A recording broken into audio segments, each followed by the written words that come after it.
ஒரு கிராமத் தலைவர் இருந்தார். அந்த கிராமத் தலைவர்கிட்ட 3 பேர் போய் நின்னு, "எனக்கு வேலை தரீங்களான்னு?" கேட்டாங்க.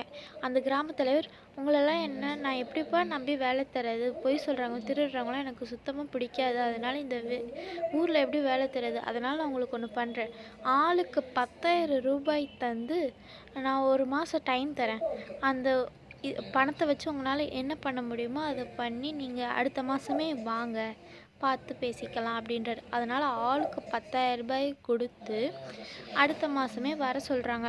அடுத்த மாசமே 3 பேரும் வந்துர்றாங்க. வந்து ஆளுக்கு அந்த ரூ. 10,000 அந்த பேக்கோட அப்படியே வந்துர்றாங்க.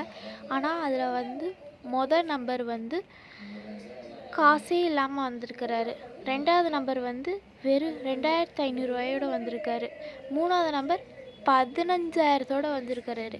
எப்படின்னு கேட்டாக்கா, ஐயா தினமும் மார்க்கெட்ல வாங்கி ஒவ்வொரு வீடா போய் வித்ததுனால அந்த காசு கிடைச்சது ஐயா. நீங்க குடுத்த காசுக்கு நான் பொருட்களாம் வாங்கி வித்து இவ்வளோ பணம் சம்பாரிச்சேன் ஐயா அப்படின்றாங்க. அதனால அந்த கிராமத் தலைவர் வந்து பார்த்தீங்கன்னா, அந்த கடைசி நபருக்கே அந்த ஊர்ல ஒரு வேலைய போட்டு குடுத்துர்றாரு.